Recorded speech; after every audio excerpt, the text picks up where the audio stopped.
प्रथमतः जे विद्यार्थी पूर्व परीक्षा पास झाले त्यांचं हार्दिक अभिनंदन. पण त्याच्याबरोबर अजून एक गोष्ट लक्षात घ्या की आपण जरी पूर्व पास झालो असेल आणि आता मुख्यला आलो असेल तर या ठिकाणी मुख्यला जवळजवळ 26,000 विद्यार्थी आहेत. मग अर्थात आपण जागेची संख्या आणि विद्यार्थ्यांची संख्या पाहिलं तर कॉम्पिटिशन जबरदस्तच आहे. आणि म्हणून आज एक महत्वाचा विषय घेऊन मी इथं आलेलो आहे, तो म्हणजे संपूर्ण पेपर 1 पेपर 2 चा सिलेबस आणि तोही सविस्तर विश्लेषण की कोणत्या घटकावर पाठीमागच्या वर्षी किती प्रश्न विचारले होते आणि साधारणतः ज्यावेळेस विद्यार्थी ही परीक्षा पास होतो त्यावेळेस त्याचं स्टडी मटेरियल काय असतं आणि त्यानं कशा प्रकारे अभ्यास केला पाहिजे ह्या समस्त गोष्टीचं प्लॅनिंग घेऊन आजचा सेशन बनवलेला आहे. व्यवस्थितरित्या लक्षपूर्वक तुम्ही हा सेशन बघा. त्याच्या व्यतिरिक्त तुम्हाला इतर सेशन सिलेबस साठी बघण्याची गरज पडणार नाही एवढी गॅरंटी मी नक्की देतो. सेशन सुरू करण्याच्या अगोदर सांगतो, कंबाईन ग्रुप बी आणि सी दोन्हीच्या मेनची बॅच आपली स्टार्ट झालेली आहे. पेपर 1 आणि पेपर 2 हा 3,999 अर्थात 4,000 आहे. सेपरेट सुद्धा पेपर 1 पेपर 2 अवेलेबल आहे. जॉईन करण्यासाठी खाली नंबर दिलेलाच आहे. आणि ही जी पीडीएफ आहे सिलेबसची हे प्राप्त करण्यासाठी टेलिग्रामचा चॅनल सुद्धा आपला जॉईन करा. तर मूळ मुद्द्यावर आपण येऊयात की 2023 मध्ये जी घटकची एक्झाम झालेली होती म्हणजे पूर्व तसे हे जे मुख्य झाल्यानंतर आपण मुख्यचं विश्लेषण 2023 ची का तर आता जरी 25 ला परीक्षा झाली तर ही परीक्षा कशाची होती 2024 ची होती, ध्यानात घ्या. आता ही मुख्य गेल्या वर्षी जी झालेली होती त्यामध्ये मराठी विषयाचा जर आपण विचार केला तर 50 प्रश्न मराठीला विचारलेले होते आणि या 50 प्रश्नामध्ये 26 प्रश्न हे व्याकरणावरती होते. 26 प्रश्न ज्याला बेसिक व्याकरण आपण म्हणतो त्यावरती होते. नाम सर्वनाम वगैरे याला आपण व्याकरण म्हणतो. त्यानंतर 19 प्रश्न हे शब्द संग्रहावरती प्रश्न होते. कशावरती? शब्द संग्रह 19 प्रश्न. आता शब्द संग्रह म्हणजे समानार्थी विरोधार्थी जे म्हणी वाक्य प्रचार वगैरे आहेत ह्याला आपण बेसिक काय म्हणतो शब्द संग्रह. आणि उतारा जो आहे पॅसेज यावरती 5 प्रश्न विचारलेले होते. आता इंग्रजीत पण काय वेगळं घडलेलं नव्हतं. इंग्रजीमध्ये फक्त एक फरक पडला की इथं 26 प्रश्न निवळ व्याकरणावरती विचारले, इंग्रजीत 25 प्रश्न निवळ व्याकरणावरती विचारले. आणि ज्याला इंग्रजीतलं शब्द अर्थात व्होकॅब्युलरी आपण इंग्रजीची म्हणतो समानार्थी विरोधार्थी शब्दाची, मराठीला तिथं 19 प्रश्न विचारले, इथं 20 प्रश्न विचारले शब्ददानावरती आणि पॅसेज वरती 5 प्रश्न इथं विचारलेले आहेत. हा झाला पेपर 1 चा भाग. कशाचा? पेपर 1 चा भाग हा झालेला आहे. आता ह्यामध्ये जर पेपर 2 चा भाग आपण पाहायचं झालं तर पेपर 2 मध्ये काय घडलं बघा. इतिहास या विषयावरती 10 प्रश्न विचारले, भूगोल आणि पर्यावरण या विषयावरती 10 प्रश्न विचारले, राज्य घटनेवरती 15 प्रश्न विचारले, अंकगणित आणि बुद्धिमत्ता बरोबर आहे हे दोन्ही मिळून इथं 22 प्रश्न विचारलेले होते. सामान्य विज्ञान जो आहे याच्यावरती 20 प्रश्न विचारलेले होते. चालू घडामोडी आहेत त्यावरती 10 प्रश्न विचारलेले होते. अर्थव्यवस्थेवरती 10 प्रश्न विचारलेले होते. आरटीआय आणि आरटीजीएस या 2 ऍक्ट वरती 3 प्रश्न विचारलेले होते. आणि असे टोटल जे आहेत हे टोटल प्रश्न आपण पाहायचे झाले तर 100 प्रश्न विचारलेले होते. आता इथं कशावर कसा किती फोकस करायचा, एक्झॅक्ट तो कसा फोकस पाहिजे ह्या मुद्द्यावर तर आपल्याला बोलायचं आहे. सुरुवात आपण मराठीपासून करूयात, त्यानंतर इंग्रजी, त्यानंतर पेपर 2 अशा टप्प्याटप्प्यानं आपण हे मुद्दे पाहूयात. तर यामध्ये जर आपण पाहायचं झालं पेपर 1 च्या संदर्भात हा विषय मराठी इंग्रजी 50-50 प्रश्न, 100 प्रश्न, 100 मार्क, वेळ 1 तास. आता मराठी विषयाबद्दल जर आपण बोलायचं झालं तर या मराठी विषयामध्ये पहिल्यांदा डिटेल तुम्ही सिलेबस नुसार जर गेला की आपण मराठीचा अभ्यासक्रम यावरती गेलो तर आपल्याला दिसतं की मराठीचा अभ्यासक्रम टाकल्यावर त्यांनी टाकलेला असतं वाक्यच काय टाकलं बघा. सर्वसामान्य शब्दसंग्रह, म्हणजे सर्वसामान्य शब्दसंग्रह तुमच्याकडे पाहिजे. मी सांगतो तेवढा शब्दसंग्रह तुम्ही बरोबर ठेवा. तुम्हाला इथं ज्यावेळेस मराठीत 19 शब्दसंग्रह आहेत, तर जे स्टडी मटेरियल मी सजेस्ट करतो त्यातनं तुम्हाला सहज त्यामध्ये 15-16 शब्दसंग्रह नक्कीच दिसतील. तदनंतर व्याकरण, वाक्यरचना, व्याकरण, म्हणी, वाक्य प्रचार हे एकच झालं. आता यामध्ये जर तुम्ही पाहायचं झालं ना, विषय मराठी असो किंवा विषय इंग्रजी असो, आता यामध्ये जर तुम्ही सर्वसाधारणतः एक गोष्ट लक्षात घ्या, मराठीमध्ये पण आणि इंग्रजीमध्ये पण, मराठीमध्ये पण आणि इंग्रजीमध्ये पण ऍव्हरेज 19-20 प्रश्न हे शब्द संग्रहावरती विचारलेले आहेत. मराठीमध्ये 19, इंग्रजीमध्ये 20. ह्याच्यासाठी तुम्हाला सांगतो बेसिक सगळ्यात पहिली गोष्ट करा की 2013 ते 2025 मध्ये जेवढ्याही एमपीएससी ने एक्झाम घेतल्या, मग त्या राज्यसेवेच्या घेऊ, कंबाईनच्या घेऊ, किंवा या ठिकाणी आपण पाहतो पूर्वी गटक या ठिकाणी घ्यायचे सरळ सेवेतून, एमपीएससी डायरेक्ट रिक्रुटमेंट असायची 2016 पर्यंत, ते एक्झाम हो, त्यात जेवढेही शब्द संग्रह अर्थात इंग्रजीच्या व्होकॅब्युलरी आणि जेवढेही आता टीसीएस चे एक्झाम झाल्या, ह्या सगळ्याच्या व्होकॅब्युलरी जर तुम्ही तोंडपाठ केल्या, मराठीच्या करा आणि इंग्रजीच्या करा, तुम्हाला मॅक्सिमम इथं रिपिटेशन दिसेल. मग इथं आपण मराठीसाठी बाळासाहेब शिंदेचं पुस्तक असेल, इंग्रजीसाठी सुद्धा बाळासाहेब शिंदेचं पुस्तक असेल, त्यामध्ये शब्दसंग्रह दिलेलेच आहेत, ते केले तरी सुद्धा जमतंय. किंवा बाळासाहेब बोडके सर इग्नाइटचे आहेत, त्यांचं शब्दसंग्रहाचं पुस्तक आहे, ते जरी केलं तरी चालतंय. म्हणजे हे करत करत तुम्ही ते जरी केलं तरी सुद्धा ते चालून जाते का, तर त्याच्या बाहेर म्हणजे एकतर पुस्तक आणि प्रिव्हियस इयर क्वेश्चन ह्याच्या बाहेर शक्यतो एखाद दुसरा घटक जाऊ शकतो, एखाद दुसरा शब्दसंग्रह जाऊ शकतो, पण व्यतिरिक्त जाणार नाही जास्त त्याच्यापेक्षा. मग इथं तुम्ही एवढी प्रश्न मार्क सिक्युअर करू शकता.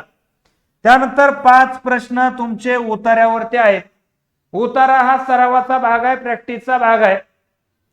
एक साधारणतः 50 उतारे मराठीचे तुम्ही आयोगाचे सोडवले आणि 50 उतारे इंग्रजीचे आयोगाचे सोडवले, तर तुम्हाला एक जनरल अंदाज येतो आणि त्या अंदाजाच्या बळावर 3 ते 4 प्रश्न तुमच्या परीक्षेत बरोबर येतात.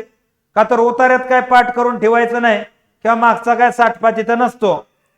आणि राहिला आता त्यातला राहिला विषय इंग्रजीचा, मराठीचं आणि इंग्रजीचं या ठिकाणी व्याकरणावरती विचारलेले 20 प्रश्न आणि 19 प्रश्न. तुम्ही आतापर्यंत जे पुस्तक करताय, मराठीमध्ये ओराम मोरा वाळंबे करत असाल, इंग्रजीमध्ये तुम्ही कोणतंही पुस्तक करत असाल, महाराष्ट्रामधलं भरपूर बुक्स अवेलेबल आहेत, कोणतंही पुस्तक करा, तुम्हाला त्याच्यावरचे क्वेश्चन सोडवा आयोगाचे आणि तसंच राहा. का तर कसं होतं, इंग्रजी करा किंवा मराठी करा, प्रॉब्लेम पुस्तकाचा येत नाही. तुम्हाला सांगतो व्याकरणावरचे प्रश्न सोडवताना तुम्हाला प्रॉब्लेम काय येतो, तो प्रॉब्लेम अगोदर लक्षात घ्या.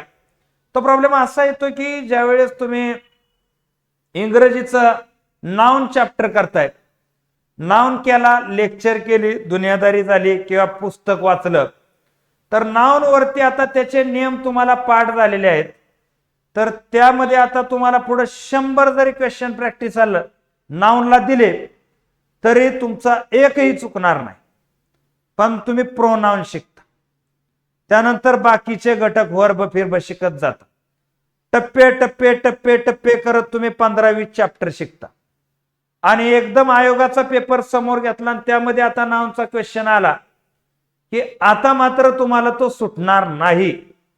का तर ज्यावेळेस तो घटक वाचला त्यावेळेस तुम्ही फुल फ्लो मध्ये होता, पण तो आता असं झालं, आता तुम्ही त्या फ्लो मध्ये नाही. म्हणून या घटकामध्ये एक तुम्हाला मुद्दा सांगतो, एका चॅप्टर नंतर दुसरा तिसरा चॅप्टर समजून घ्यास तर करा, परंतु ज्यावेळेस एक्झॅक्ट सराव करायचा आहे ना, सगळेच क्वेश्चन मिक्स असणारे ग्रामरचे, मग मराठीचं का असेल नाहीतर इंग्रजी का असेल, मिक्स क्वेश्चन घ्या आणि मिक्स क्वेश्चनचा सराव करा, मग विसरलेल्याचं फिलिंग तुम्हाला येणार नाही.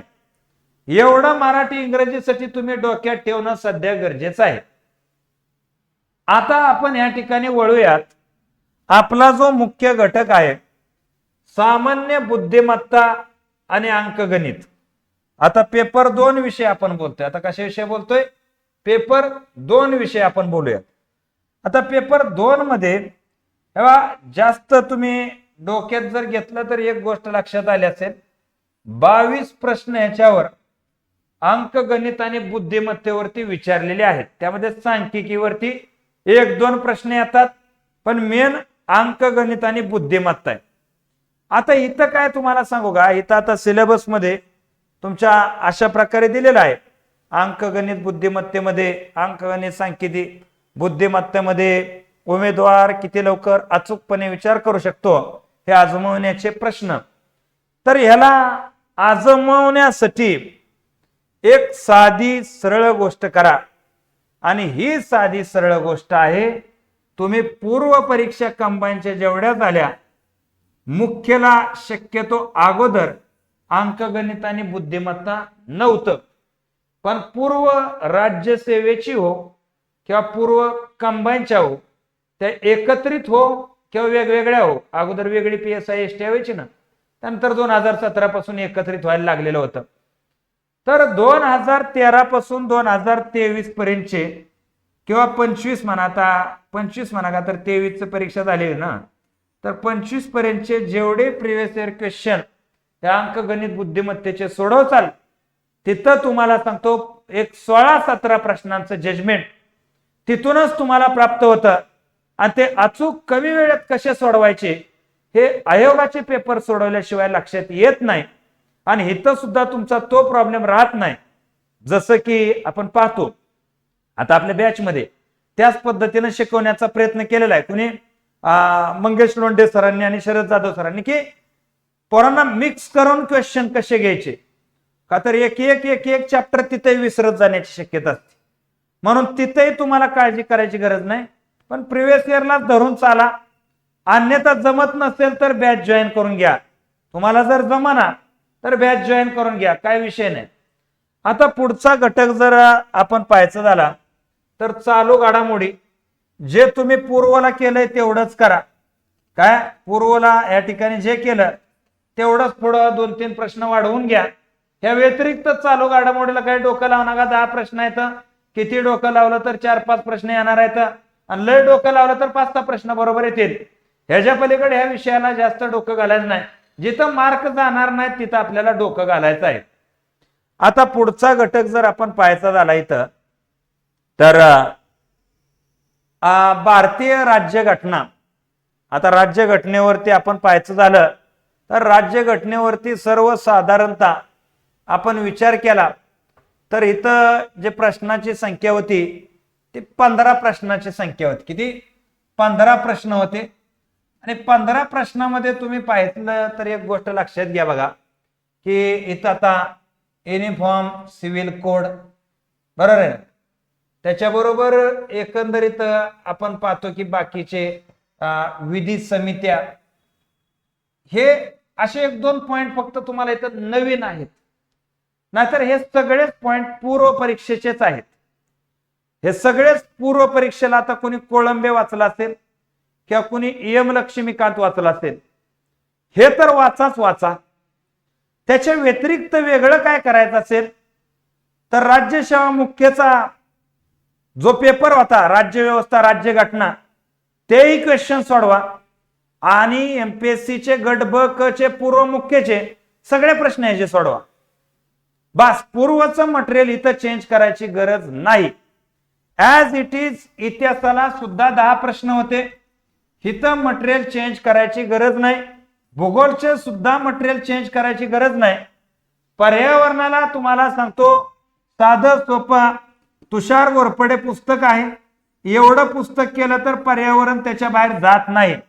आणि हे जे सगळं सांगतोय हे बॅच मध्ये तुमच्या ऑलरेडी आपण कव्हर केलेलं आहे.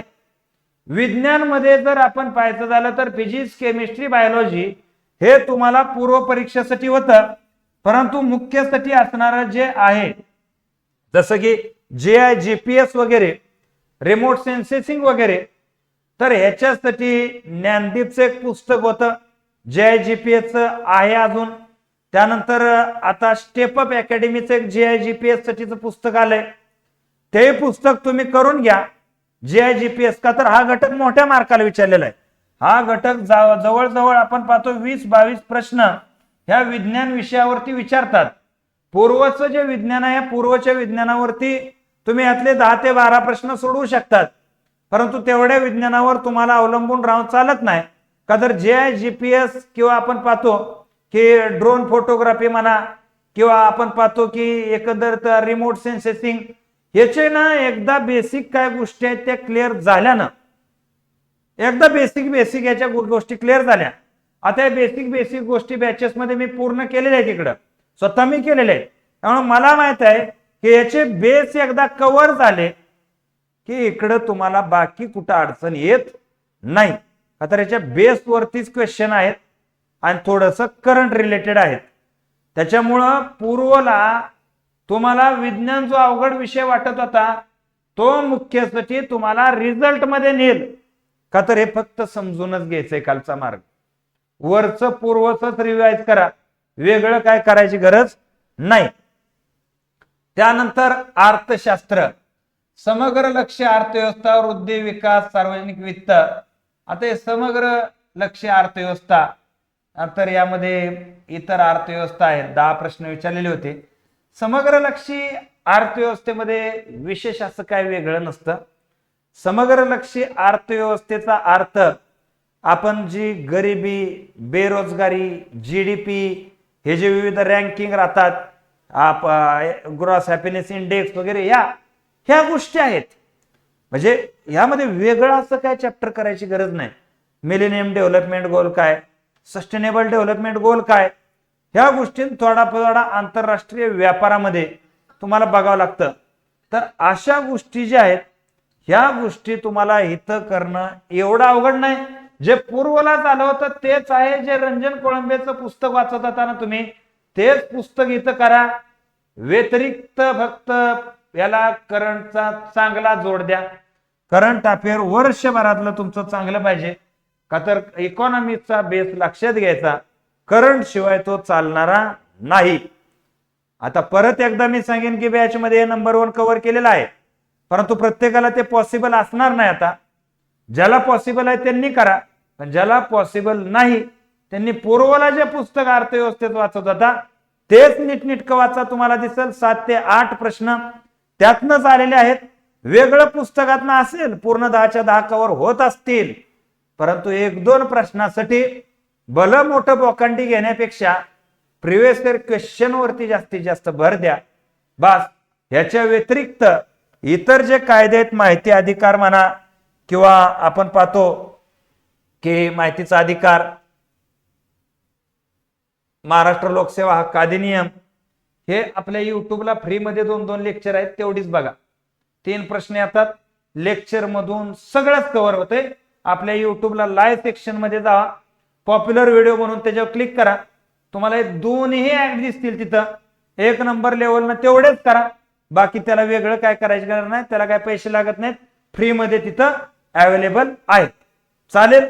तर याच्या व्यतिरिक्त जास्त जो मुद्दा आहे हा मुद्दा इथं तुमच्या लक्षात आलेला असावाच की आपण इतिहास, भूगोल, पर्यावरण, राज्यघटना, अंकगणित, बुद्धिमत्ता हे जे विषय पाहिलेले आहेत एवढंच आहे. आणि तुम्हाला परत एकदा हार्दिक शुभेच्छा. तुम्ही खूप चांगल्या प्रकारे अभ्यास करावा अशी इच्छा आहे. आणि या ठिकाणी मी थांबतो. जय हिंद, जय महाराष्ट्र.